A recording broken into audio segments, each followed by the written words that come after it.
Hi all, welcome to our channel turning PSC.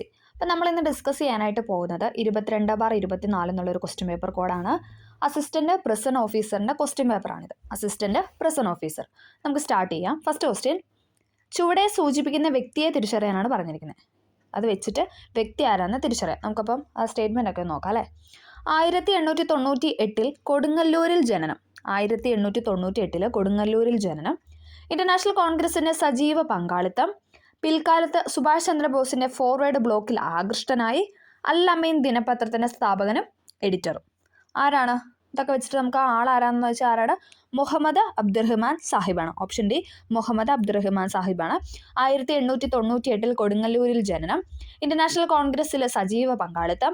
പിൽക്കാലത്ത് Subhash ചന്ദ്രബോസിന്റെ forward ബ്ലോക്കിൽ ആകൃഷ്ടനായി. അൽ അമീൻ ദിനപത്രത്തിന്റെ സ്ഥാപകനും എഡിറ്ററും. ഓക്കെ, വ്യക്തി എന്ന് പറയുന്നത് മുഹമ്മദ് അബ്ദുറഹ്മാൻ സാഹിബ്. അടുത്ത ക്വസ്റ്റ്യൻ, ഒരു നാൾ നമ്മുടെ വായിൽ പതിക്കാൻ പോകുന്ന ചെറുപ്പഴം. ഒരു നാൾ നമ്മുടെ വായിൽ പതിക്കാൻ പോകുന്ന ഒരു ചെറുപ്പഴം എന്ന് ഡൽഹൌസി വിശേഷിപ്പിച്ചത് ഏത് പ്രദേശത്തെയാണ്? ഏതാണ്? ഫാക്റ്റ് ആണല്ലോ. ഓപ്ഷൻ ബി, ഹൗദിനാണ് അല്ലേ. ഒരു നാൾ നമ്മുടെ വായിൽ പതിക്കാൻ പോകുന്ന ഒരു ചെറുപ്പഴം എന്ന് ഡൽഹൌസി വിശേഷിപ്പിച്ചത് ഔദ് എന്ന പ്രദേശത്തെയാണ്. അടുത്തത്, ചുവടെ കൊടുത്തിട്ടുള്ളവയിൽ ഇന്റർനാഷണൽ കോൺഗ്രസിന്റെ 1929 ലാഹോർ സമ്മേളനവുമായി ബന്ധപ്പെടാത്ത തീരുമാനങ്ങൾ കണ്ടെത്തുക. ബന്ധപ്പെടാത്ത തീരുമാനങ്ങൾ കണ്ടെത്താനാണ് പറഞ്ഞത്. ഉത്തരം എന്ന് പറയുന്ന ഓപ്ഷൻ എ ആണ്. 3 മാത്രമാണ് ഇവിടെ ബന്ധപ്പെടാത്തതുള്ളത്. ജവഹർലാൽ നെഹ്റു കോൺഗ്രസിന്റെ പ്രസിഡന്റായി. പൂർണ്ണ സ്വരാജ് ആണ് കോൺഗ്രസിന്റെ ലക്ഷ്യം. 1930 ജനുവരി 26 സ്വാതന്ത്ര്യ ദിനമായി ആഘോഷിക്കണം. ഇത് 3 എന്താണ് ശരിയാണ് അല്ലേ. ജവഹർലാൽ നെഹ്റു കോൺഗ്രസിന്റെ പ്രസിഡന്റായി. സമ്പൂർണ്ണ സ്വരാജ് ആണ് കോൺഗ്രസിന്റെ ലക്ഷ്യം. 1930 ജനുവരി 26 സ്വാതന്ത്ര്യ ദിനമായിട്ട് ആഘോഷിക്കണം. ഇത് 3 ആണ് ശരിയായിട്ടുള്ളത്. ഓക്കെ, 29 ലാഹോർ സമ്മേളനവുമായി ബന്ധപ്പെട്ട്. 1921 താഴെ പറയുന്നതിൽ ഏത് സംഭവത്തിന്റെ ശതാബ്ദി വർഷമാണ്? 1921 ഏത് സംഭവത്തിന്റെ ശതാബ്ദി വർഷമാണെന്ന് ചോദിച്ചാൽ ഏതാണ്? ഓപ്ഷൻ എ, വാഗൺ ട്രാജഡിയാണ്. Wagon tragedy. അടുത്തത്, പറയുന്ന ജോഡികൾ പരിഗണിക്കുക. താഴെ പറയുന്ന ജോഡികൾ പരിഗണിക്കുക. ശരിയായ ജോഡി കണ്ടെത്താനാണ് പറഞ്ഞിരിക്കുന്നത്. ഉത്തരം ഏതാണ്? ഓപ്ഷൻ ബി ആണ്. 1, 2, 3. കുടിയരശ് EV രാമസ്വാമി നായ്ക്കർ, വിവേകവർദ്ധിനി വീരേശലിംഗം ബദ്ദലു, ഗുലാംഗിരി ജ്യോതിറാവ് ഫുലെ. ഓക്കെ, സമ്പദ് കൗമുദി എന്ന് പറയുന്ന ആരുടെ പത്രമാണ്? രാജാറാം മോഹനയുടെ പത്രമാണ് അല്ലേ. അപ്പോൾ അത് തെറ്റാണ്. ഇവിടെ ശ്രീനാരായണ ഗുരുവാണ് കൊടുത്തത്. തെറ്റാണ്.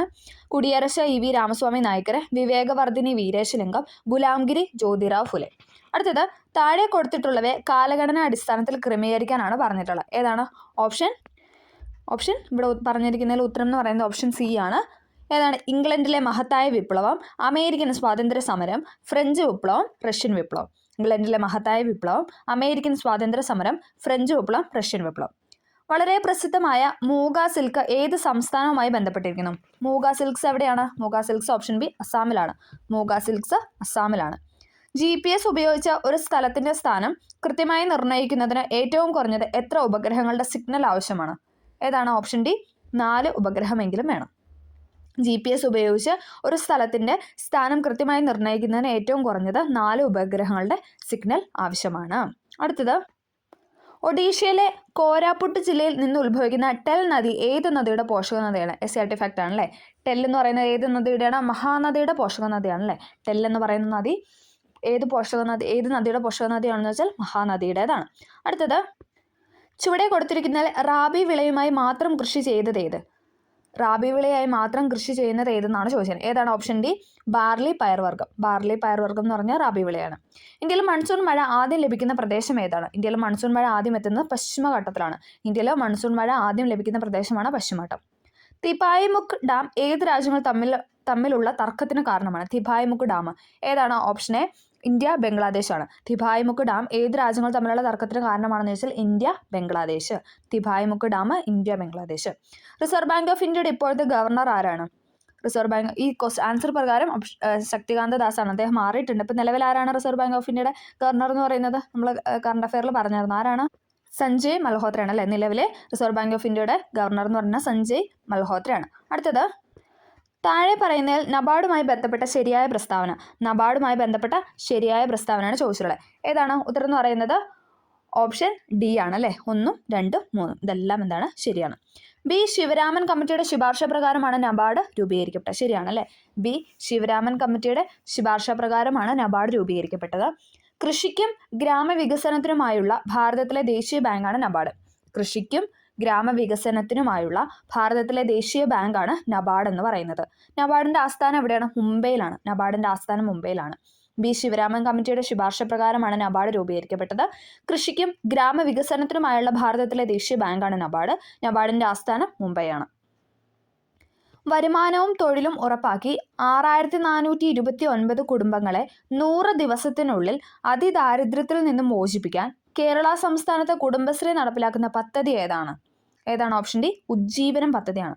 വരുമാനവും തൊഴിലും ഉറപ്പാക്കി 6429 കുടുംബങ്ങളെ 100 ദിവസത്തിനുള്ളിൽ അതിദാരിദ്ര്യത്തിൽ നിന്നും മോചിപ്പിക്കാൻ കേരള സംസ്ഥാനത്ത് കുടുംബശ്രീ നടപ്പിലാക്കുന്ന പദ്ധതിയാണ് ഉജ്ജീവനം പദ്ധതി എന്ന് പറയുന്നത്. ഉജ്ജീവനം പദ്ധതി കേരള സംസ്ഥാനത്ത് കുടുംബശ്രീ നടപ്പിലാക്കുന്ന പദ്ധതിയാണ് ഉജ്ജീവനം പദ്ധതി. ഗോൾഡൻ റവല്യൂഷൻ അഥവാ സുവർണ വിപ്ലവം എന്തുമായി ബന്ധപ്പെട്ടതാണ്? സുവർണ വിപ്ലവം എന്തുമായി ബന്ധപ്പെട്ടാണെന്ന് ചോദിച്ചാൽ ഹോർട്ടികൾച്ചറാണ്. ഹോർട്ടികൾച്ചറുമായി ബന്ധപ്പെട്ടാണ് സുവർണ വിപ്ലവം. ലോകത്തിലെ ഏറ്റവും കൂടുതൽ പാൽ ഉൽപ്പാദിപ്പിക്കുന്ന രാജ്യം ഏതാണ്? ഏറ്റവും കൂടുതൽ പാൽ ഉൽപ്പാദിപ്പിക്കുന്ന രാജ്യമാണ് ഇന്ത്യ എന്ന് പറയുന്നത്. ഏറ്റവും കൂടുതൽ പാൽ ഉൽപ്പാദിപ്പിക്കുന്ന രാജ്യമാണ് ഇന്ത്യ. ഇന്ത്യൻ പ്ലാനിങ്ങിന്റെ ശില്പി എന്നറിയപ്പെടുന്ന PC മഹലനോബിസ്. PC മഹലനോബിസ് ആണ് ഇന്ത്യൻ പ്ലാനിങ്ങിന്റെ ശില്പി എന്നറിയപ്പെടുന്നത്. ധനബില്ലിനെ സംബന്ധിച്ചുള്ള ഇന്ത്യൻ ഭരണഘടനാ അനുച്ഛേദമാണ് 109. ധനബില്ലിനെ സംബന്ധിച്ചുള്ള ഇന്ത്യൻ ഭരണഘടനയിലെ ആർട്ടിക്കിളാണ് 109. അടുത്തത്, താഴെ കൊടുത്തതിൽ കൺകറന്റ് ലിസ്റ്റിൽ ഉൾപ്പെടുന്നതാണ് ചോദിച്ചത്. ഏതാണ്? ഓപ്ഷൻ ബി ആണ് 2, 3. മായം ചേർക്കലും തൊഴിലും. അത് രണ്ടും എന്താണ്? കൺകറന്റ് ലിസ്റ്റിൽ ഉൾപ്പെടുന്നതാണ്. മായം ചേർക്കലും തൊഴിലും കൺകറന്റ് ലിസ്റ്റിലാണ്. താഴെ കൊടുത്തിരിക്കുന്നതിൽ തിരഞ്ഞെടുപ്പ് കമ്മീഷന്റെ ചുമതലയാണ് ചോദിച്ചിട്ടുള്ളത്. ഏതാണ്? ഓപ്ഷൻ ബി ആണ് 2 മാത്രം. വോട്ടർ പട്ടിക തയ്യാറാക്കുക എന്ന് പറയുന്നത് തിരഞ്ഞെടുപ്പ് കമ്മീഷന്റെ ചുമതലയിൽ പെടുന്നതാണ്. അടുത്തത്, ഭരണഘടനാ നിർമ്മാണ സഭയുടെ ആദ്യ സമ്മേളനം നടന്നത് എന്ത്? എസ്ആർടി ഫാക്ട് ആണല്ലേ. ഭരണഘടനാ നിർമ്മാണ സഭയുടെ ആദ്യത്തെ സമ്മേളനമാണ് ചോദിച്ചിരിക്കുന്നത്. 1949 ഡിസംബർ 9 അല്ലേ. 9 ഡൽഹിയിൽ വെച്ചിട്ടാണ് കേട്ടോ. ഓപ്ഷൻ എ 1949 ഡിസംബർ 9 ഡൽഹിയിൽ വെച്ചിട്ടാണ് ഭരണഘടനാ നിർമ്മാണ സഭയുടെ ആദ്യത്തെ സമ്മേളനം നടന്നത്.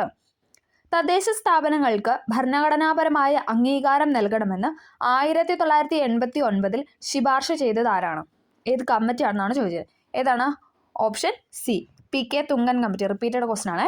തദ്ദേശ സ്ഥാപനങ്ങൾക്ക് ഭരണഘടനാപരമായ അംഗീകാരം നൽകണമെന്ന് 1989 ശുപാർശ ചെയ്ത കമ്മിറ്റിയാണ് PK തുങ്കൻ കമ്മിറ്റി എന്ന് പറയുന്നത്.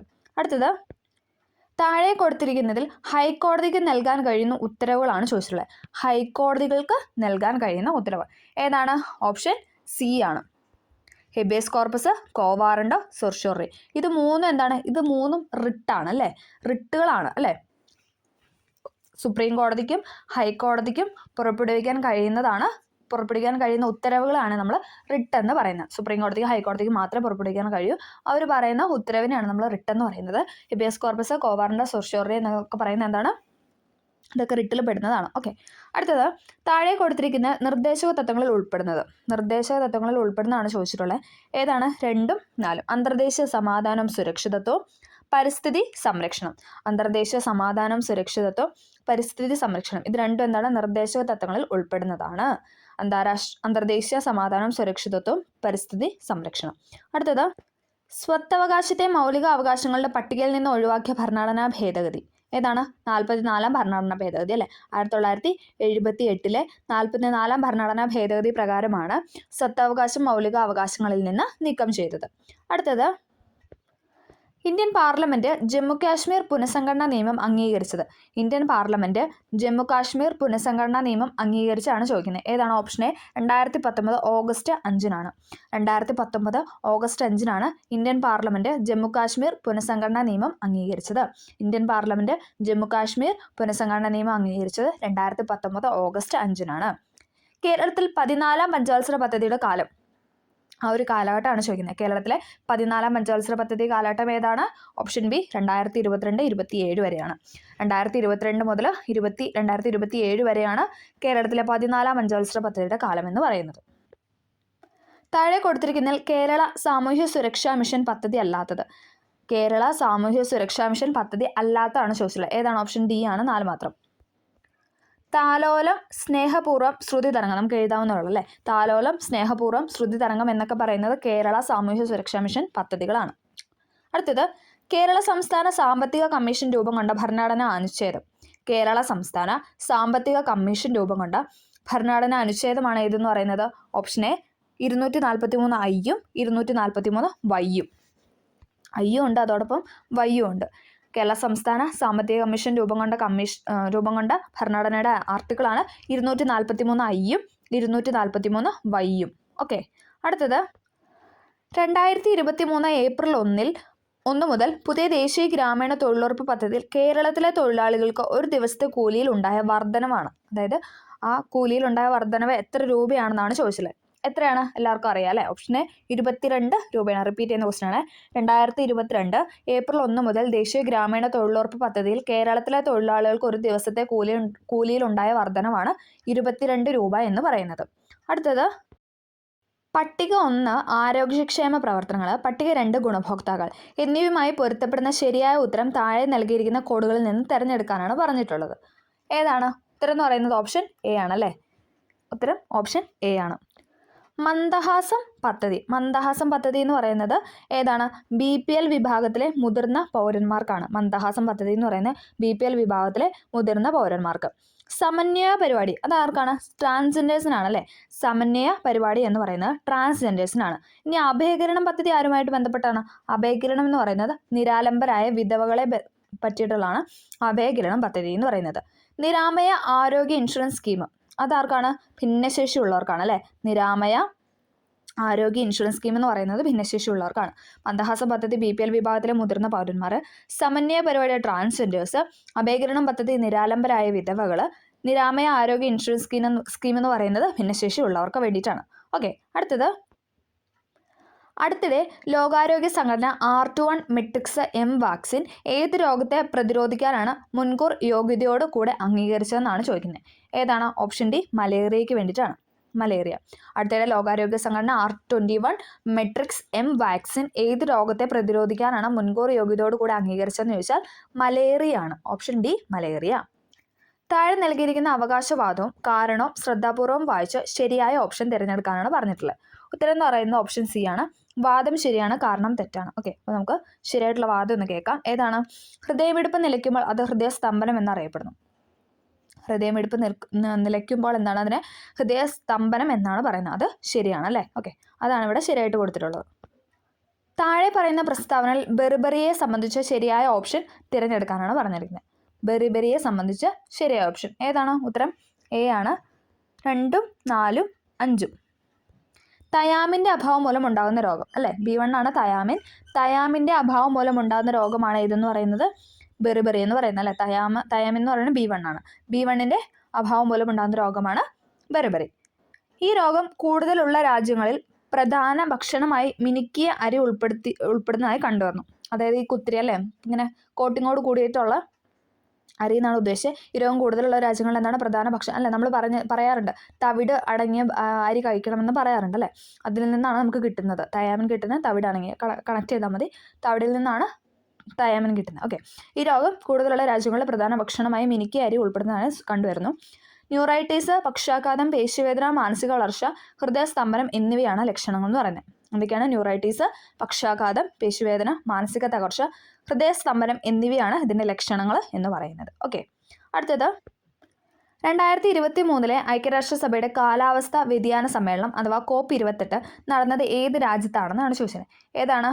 Option C UAE-യിലാണ്. UAE-യിലാണ് എന്തെന്ന് പറയുന്നത് 2023 ഐക്യരാഷ്ട്രസഭയുടെ കാലാവസ്ഥാ വ്യതിയാന സമ്മേളനം അതായത് COP28 നടന്നത് 2023 UAE-യിലാണ്. T ലിംഫോസൈറ്റിനെ വേർതിരിക്കലിൽ പ്രധാന പങ്ക് വഹിക്കുന്ന ഗ്രന്ഥി ഏതാണ്? T ലിംഫോസൈറ്റിൻ്റെ വേർതിരിക്കലിൽ പ്രധാന പങ്ക് വഹിക്കുന്ന ഗ്രന്ഥിയാണ് തൈമസ് ഗ്രന്ഥി. ഓപ്ഷൻ ബി തൈമസ് ഗ്രന്ഥിയാണ് T ലിംഫോസൈറ്റിൻ്റെ വേർതിരിക്കലിൽ പ്രധാന പങ്ക് വഹിക്കുന്ന ഗ്രന്ഥിയാണ് തൈമസ് ഗ്രന്ഥി. ഏത് താപനിലയിൽ സെൻറ്റിഗ്രേഡ് സ്കെയിലിലും ഫാരൻഹീറ്റ് സ്കെയിലിലും തുല്യമായിരിക്കും എന്നാണ് ചോദിക്കുന്നത്. ഏത് താപനിലയിലാണ് സെൻറ്റിഗ്രേഡ് സ്കെയിലിലും ഫാരൻഹീറ്റ് സ്കെയിലിലും തുല്യമാണെന്ന് ചോദിക്കുക. ഏതാണ്? -40 ഡിഗ്രിയാണ്. -40 ഡിഗ്രിയാണ് എന്ന് പറഞ്ഞാൽ താപനിലയിൽ സെൻറ്റിഗ്രേഡ് സ്കെയിലും ഫാരൻഹീറ്റ് സ്കെയിലും തുല്യമായിട്ട് കാണിക്കുന്ന -40 ഡിഗ്രിയാണ്. വെറും 40 അല്ല, -40. അടുത്തത് ഫോട്ടോ ഇലക്ട്രിക് ഇഫക്റ്റിൽ സെക്കൻഡിൽ പുറന്തള്ളപ്പെടുന്ന ഫോട്ടോ ഇലക്ട്രോണുകളുടെ എണ്ണം. ഫോട്ടോ ഇലക്ട്രിക് ഇഫക്റ്റിൽ ഒരു സെക്കൻഡിൽ പുറന്തള്ളപ്പെടുന്ന ഫോട്ടോ ഇലക്ട്രോണുകളുടെ എണ്ണമാണ് ചോദിക്കുന്നത്. എന്താണ് അതെന്ന് പറയുന്നത്? പ്രകാശത്തിൻ്റെ തീവ്രതയ്ക്ക് ആനുപാതികമാണ്. ആ എണ്ണമെന്ന് പറയുന്നത് ഈസ് ഈക്വൽ ടു പ്രകാശത്തിൻ്റെ തീവ്രതയ്ക്ക് ആനുപാതികമാണ്. ഫോട്ടോ ഇലക്ട്രിക് എഫക്റ്റിൽ ഒരു സെക്കൻഡിൽ പുറന്തള്ളപ്പെടുന്ന ഫോട്ടോ ഇലക്ട്രോണിൻ്റെ എണ്ണമെന്ന് പറയുന്നത് പ്രകാശത്തിൻ്റെ തീവ്രതയ്ക്ക് ആനുപാതികമാണ്. അടുത്തത്, ഒരു വൈദ്യുത കാന്തിക തരംഗം വായുവിൽ നിന്ന് ഗ്ലാസ് സ്ലാബിലേക്ക് പ്രവേശിക്കുമ്പോൾ താഴെ പറയുന്ന ഏതിനാണ് മാറ്റമില്ലാത്തത്? ഏതാണ്? ഓപ്ഷൻ എ, ആവൃത്തിയിലാണ് മാറ്റമില്ലാത്തത്. ഒരു വൈദ്യുത കാന്തിക തരംഗം വായുവിൽ നിന്ന് ഗ്ലാസ് സ്ലാബിലേക്ക് പ്രവേശിക്കുമ്പോൾ ആവൃത്തിയിൽ ആണ് മാറ്റമില്ലാത്തത് എന്ന് പറയുന്നത്. ചന്ദ്രൻ 3 റോവർ താഴെ പറയുന്നതിൽ ഏതിൻ്റെ സാന്നിധ്യം സ്ഥിരീകരിച്ചു എന്നാണ് പറയുന്നത്. ഏതിൻ്റെ സാന്നിധ്യമാണ്? അതെന്താണ്? കറണ്ട് അഫെയറിൽ പെടുന്നതാണല്ലേ. ഏതാണ്? ഓപ്ഷൻ ഡി ആണ് അല്ലേ. ഓപ്ഷൻ ഡി എന്ന് പറഞ്ഞാൽ എന്താണ്? എയും സിയും ഉണ്ട്. ഓപ്ഷൻ ഡി എന്ന് പറയുന്നത് എയും സിയും. ഓക്സിജനും സൾഫറും. ചന്ദ്രൻ 3 റോവർ ഏതിൻ്റെ സാന്നിധ്യമാണ് സ്ഥിരീകരിച്ചതെന്ന് ചോദിച്ചാൽ ഓക്സിജനും ഉണ്ട്, സൾഫറും ഉണ്ട്. ഓക്സിജനും സൾഫറും. അടുത്തത്, അക്വാ റീജിയ ഏതിൻ്റെ ഒരു മിശ്രിതമാണ്? അക്വാ റീജിയ എന്ന് പറയുന്നത് അതിൻ്റെ മിശ്രിതമാണ് ചോദിച്ചത്. ഏതാണ്? HCl-ഉം HNO3. HCl-ഉം HNO3യുടെ മിശ്രിതമാണ് അക്വാ റീജിയ എന്ന് പറയുന്നത്. അക്വാ റീജിയ എന്ന് പറയുന്നത് HCl-ഉം HNO3യുടെ മിശ്രിതമാണ്. വാഷിംഗ് സോഡയുടെ രാസസൂത്രവാക്യം ഏതാണ്? വാഷിംഗ് സോഡയുടെ രാസസൂത്രവാക്യമാണ് option B, Na2CO3 10H2O. Na2CO3 10H2O എന്ന് പറയുന്നതാണ് വാഷിംഗ് സോഡയുടെ രാസസൂത്രവാക്യം എന്ന് പറയുന്നത്. സൂത്രവാക്യമാണ് Na2CO3 10H2O. Na2CO3 10H2O. അടുത്തത്, സാന്ദ്രത കുറവായതിനാൽ വിമാന ബോഡി നിർമ്മിക്കാൻ ഉപയോഗിക്കുന്ന ലോഹം ഏതാണ്? സാന്ദ്രത കുറവായതിനാൽ, അതായത് വിമാന ബോഡിക്കകത്ത് നിർമ്മിക്കാൻ ഉപയോഗിക്കുന്ന ലോഹമാണ് അലൂമിനിയം. അലൂമിനിയത്തിന് സാന്ദ്രത കുറവായതിനാൽ വിമാന ബോഡി നിർമ്മിക്കാൻ ഉപയോഗിക്കുന്ന ലോഹമാണ് അലൂമിനിയം എന്ന് പറയുന്നത്. ഓക്കെ, സാന്ദ്രത കുറവായതിനാൽ വിമാന ബോഡി നിർമ്മിക്കാൻ ഉപയോഗിക്കുന്ന ലോഹമാണ് അലൂമിനിയം. ദ്രവ്യത്തിൻ്റെ അറ്റോമിക സിദ്ധാന്തം ആദ്യമായി അവതരിപ്പിച്ചത് ആരാണ്? ദ്രവ്യത്തിൻ്റെ അറ്റോമിക സിദ്ധാന്തം ആദ്യമായി അവതരിപ്പിച്ചത് ജോൺ ഡാൾട്ടൺ ആണ്. ജോൺ ഡാൾട്ടൺ ആണ് ദ്രവ്യത്തിൻ്റെ അറ്റോമിക സിദ്ധാന്തം ആദ്യമായിട്ട് ആവിഷ്കരിച്ചത്. അടുത്തത്, സമാധാനത്തിലുള്ള നൊബേൽ സമ്മാനം നേടിയ ആദ്യത്തെ ആഫ്രിക്കൻ വനിത ആരാണ്? സമാധാനത്തിലുള്ള നൊബേൽ സമ്മാനം നേടിയ ആദ്യത്തെ ആഫ്രിക്കൻ വനിതയാണ് ഏതെന്ന് പറയുന്നത്? ഓപ്ഷൻ സി, വങ്കാരി മാതായി എന്ന് പറയുന്നത്. വങ്കാരി മാതായി ആണ് സമാധാനത്തിലുള്ള നൊബേൽ സമ്മാനം നേടിയ ആദ്യത്തെ ആഫ്രിക്കൻ വനിത. വങ്കാരി മാതായി ആണ് സമാധാനത്തിനുള്ള നൊബേൽ നേടിയ ആദ്യത്തെ ആഫ്രിക്കൻ വനിത. ദ സിറ്റാഡൽ എന്ന നോവലിൻ്റെ രചയിതാവ് ഒരു ഡോക്ടറാണ്. ആരാണ് ഈ നോവലിൻ്റെ രചയിതാവ്? അപ്പോൾ അദ്ദേഹത്തിൻ്റെ പേരാണ് ചോദിച്ചിട്ടുള്ളത്. ഏതാണ്? Option D, A.J. ക്രോണിൻ ആണ്. A.J. ക്രോണിൻ ആണ് ദ സിറ്റാഡൽ എന്ന നോവലിൻ്റെ രചയിതാവ്. ദ സിറ്റാഡൽ എന്ന നോവലിൻ്റെ രചയിതാവാണ് A.J. ക്രോണിൻ എന്ന് പറയുന്നത്. അടുത്തത്, കേരളത്തിലെ ഏത് ജില്ലയിൽ കണ്ടുവരുന്ന നാടോടി കലാരൂപമാണ് അലമാക്കിളി എന്ന് പറയുന്നത്? കേരളത്തിലെ ഏത് ജില്ലയിൽ കണ്ടുവരുന്ന നാടോടി കലാരൂപമാണ് അലാമിക്കിളി എന്ന് പറയുന്നത്? ഏതാണ്? ഓപ്ഷൻ ഡി ആണ്, കാസർഗോഡാണ് കണ്ടുവരുന്നത് കേട്ടോ. കേരളത്തിലെ ഏത് ജില്ലയിൽ കണ്ടുവരുന്ന നാടോടി കലാരൂപമാണ് അലമാക്കിളി എന്ന് പറയുന്നത്? കാസർഗോഡ് ജില്ലയിലാണ്. അടുത്തത്, സൂക്ഷിച്ചു നോക്കൂ, കവിതയല്ലാതെ എന്തുണ്ട് ഭൂമിയിൽ? എല്ലാറ്റിലും കവിത ദർശിച്ച ഈ മഹാകവി ആരാണ്? സൂക്ഷിച്ചു നോക്കൂ, കവിതയല്ലാതെ എന്തുണ്ട് ഭൂമിയിൽ? എല്ലാറ്റിലും ഇങ്ങനെ കവിത ദർശിച്ച ഈ മഹാകവിയുടെ പേരാണ് ചോദിച്ചത്. ആരാണ് അദ്ദേഹം? Option B, P. കുഞ്ഞിരാമൻ നായരാണ്. P. കുഞ്ഞിരാമൻ നായരുടെ വരികളാണ് സൂക്ഷിച്ചു നോക്കൂ, കവിതയല്ലാതെ എന്തുണ്ട് ഭൂമിയിൽ എന്ന് പറഞ്ഞത്. 2023 പുറത്തിറങ്ങിയ ദ കവനന്റ് ഓഫ് വാട്ടർ എന്ന നോവൽ എഴുതിയത് ആരാണ്? ദ കവനന്റ് ഓഫ് വാട്ടർ എന്ന നോവൽ എഴുതിയത് ആരാണ്? എബ്രഹാം വർഗീസ് ആണ്. ദ കവനന്റ് ഓഫ് വാട്ടർ എന്ന നോവൽ എഴുതിയത് എബ്രഹാം വർഗീസ് ആണ്. ഓക്കെ, അപ്പോൾ നമ്മൾ അത്ര കേട്ട് പരിചയമില്ലാത്ത കുറച്ച് ക്വസ്റ്റ്യൻസ് ആയിരുന്നു. അങ്ങനെ നമ്മൾ 50 ക്വസ്റ്റ്യൻസ് ഇവിടെ ഡിസ്കസ് ചെയ്തിട്ടുണ്ട്. പ്രീവിയസ് ആയിട്ട് ചോദിച്ച കുറച്ച് ക്വസ്റ്റ്യൻസും ഉണ്ടായിരുന്നു. അതോടൊപ്പം കറണ്ട് അഫെയർ, എസ്ഐടി ഫാക്റ്റ് ഒക്കെ ഉണ്ടായിരുന്നു അല്ലേ. കുറച്ച് റെയർ ഫാക്റ്റും ഉണ്ടായിരുന്നു. അപ്പോൾ എല്ലാവർക്കും ഈ വീഡിയോ ഹെൽപ്ഫുൾ ആയെന്ന് വിചാരിക്കുന്നു. ഹെൽപ്ഫുൾ ആയെങ്കിൽ തീർച്ചയായും ലൈക്ക് ചെയ്ത് സപ്പോർട്ട് ചെയ്യുക. അപ്പോൾ ഓക്കെ, താങ്ക് യു.